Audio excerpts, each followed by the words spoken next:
Hello, welcome back to my channel. My name is Carly Stevens. I'm a teacher and author, and this is English Nerd.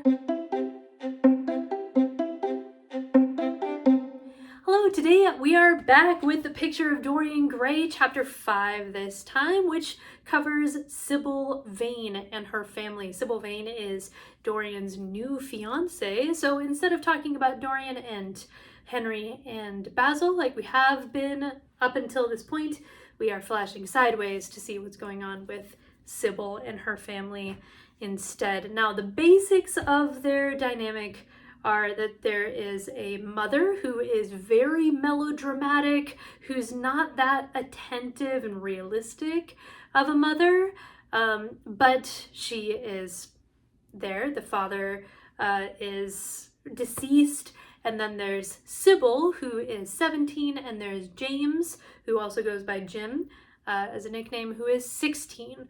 Jim, of the three of them, is the only one, James Vane, who is realistic at all. He's a very serious-minded kind of person, whereas the two surviving women of the family, Mrs. Vane and Sybil, are both very theatrical, are both very over-the-top emotional. Most of the characters in this story are over-the-top emotional in one way or another, but there's a lack of realism and groundedness with Mrs. Vane and Sybil that kind of set them apart. So what happens in this chapter is that Sybil Vane is trying to describe to her mother how happy Dorian makes her. Now the catch is, and it's a very important catch, is that she does not know Dorian Gray's name. This is important on several levels.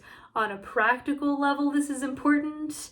It shows how immature she is, that she feels that she's so deeply in love with someone whose name she doesn't even know.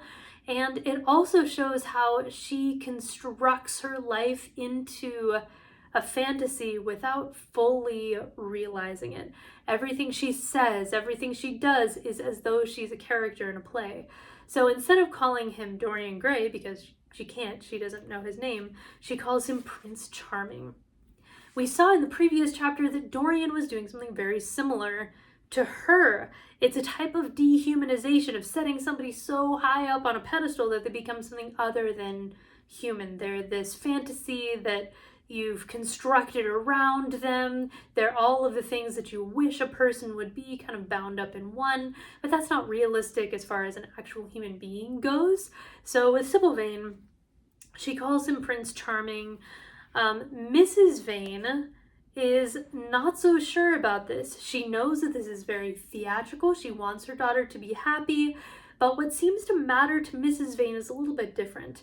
She is concerned about whether this Prince Charming has money, because the family is in debt to the owner of the theater, which is why they live where they live and why Sybil works there every day. So she is very interested in whether this guy has money they could possibly get them out of debt. And then you can tell from Mrs. Vane that there are some mixed feelings about the idea of being so quickly wooed by this very good-looking suitor, Prince Charming, because it seems to me that she sees herself in Sybil quite a bit. And we find out at the end of the chapter that Mrs. Vane was never married to the father of James and Sybil, which at the time was an enormous social faux pas. It was this secret that she keeps until James asks her point blank at the end of the chapter, and again, he's 16, "Were you married to my father?" And she says no. She's been hanging on to this information, and so she's afraid that Sybil, who is very melodramatic like herself, might get swept up by this Prince Charming, knocked up by this Prince Charming, and then left. So there's that in the back of her mind, but yeah, she's not really that, again, grounded of a mother to be able to give the kind of advice that would get Sybil out of the situation that is clearly taken on this unhealthy life of its own. So just a couple of short quotations to point out here. Sybil, the way she talks about Dorian Gray, here are a couple of red flag examples. It says right at the beginning of the chapter, Sybil Vane tossed her head and laughed. We don't want him, the theater owner, anymore, Mother. Prince Charming rules life for us now. I love him. Rules life for us now? So she feels completely dominated by Dorian Gray. As you can see throughout the entire story of The Picture of Dorian Gray, there are layers and levels of complex power dynamics going on. So you have Dorian, who basically rules Basil because Basil is in love with him. You have Henry, who rules Dorian in a lot of ways through the power of suggestion and influence. And now we have Sybil, who says Prince Charming rules life for us now. So she feels like she is ruled by Dorian. She also says, just a couple paragraphs later, that she is not worthy of him. She sees why she loves Prince Charming, but why does he love her? What does he see in me? She says, I am not worthy of him. Now, I think that that could be something else that drew Dorian to her, that sense of wanting to be in control. So not only is Sybil a glorious Shakespearean actress in Dorian's eyes, but also she is just in awe of him, and so he can have that sort of power and control over her. So we'll just put a pin in that for now.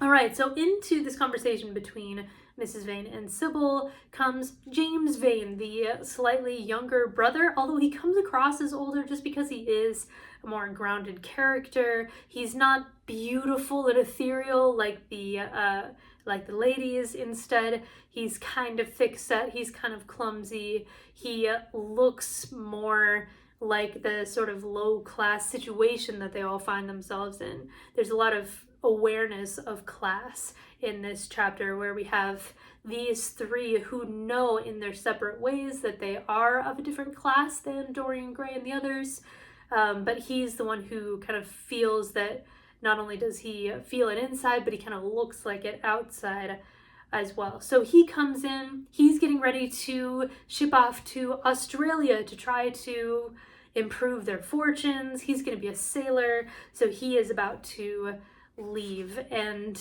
we find out that he wants Sybil to be taken care of in particular.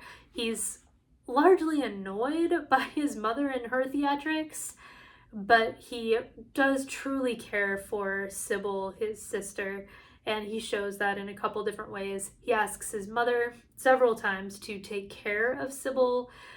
He gets all choked up when he shares a last hug with Sybil. And at the end of the chapter, once he finds out about this Prince Charming character, he threatens that if this guy does anything to harm Sybil, then he will kill him. So again, a much more grounded sort of character, but he is on his way out. I want to look more closely at that threat that he makes toward Prince Charming at the end of the chapter, because of course it matters. This is one of those Chekhov's gun situations where it's planted, we have some foreshadowing here, and then it's going to pay off later on. James Vane does want to know what Prince Charming looks like, and Dorian actually drives by while he's spending some time with his sister Sybil in the park, but he's too slow to kind of turn around and look at what he looks like, so he doesn't get a good sense of his appearance when Dorian drives by in the company of two unnamed ladies, which I find kind of interesting. So it's after Dorian drives by and Sybil says, "Oh, you just missed him, I wish you could have seen him," that he makes his first threat in the presence of Sybil. He's going to make another one in the presence of his mother. So he says to her, "I wish I had seen him, for as sure as there is a God in heaven, if he ever does you any wrong, I shall kill him." So he is already very suspicious of Dorian and his motivations. He thinks that he's just there to take advantage of Sybil, and James is not having it. He cares deeply for her, and so he says, I'll kill him. At the end of the chapter, he says something very similar to his mother. He says, "Believe me that if this man wrongs my sister, I will find out who he is, track him down, and kill him like a dog. I swear it." And then he leaves. He takes off to Australia. So this is actually a surprisingly Laertes-like scenario. I know I wrote Laertes, the Hamlet retelling, but if you've read Hamlet, then the family dynamics strike me as having some marked similarities, with Laertes going off to France saying, "I care about you, sister, but I don't trust this charismatic guy that's coming after you," and then you have the dramatic parent, and just a lot of similarities. But anyway, that's if you're a Hamlet fan like me. All right, that is it for chapter 5 of The Picture of Dorian Gray. Short and sweet. I'll be back soon with chapter 6. Until then, make sure to subscribe. Go to my website, carly-stevens.com, for an entire teaching guide. Have a good life, be of good cheer, and I'll see you next time. Bye.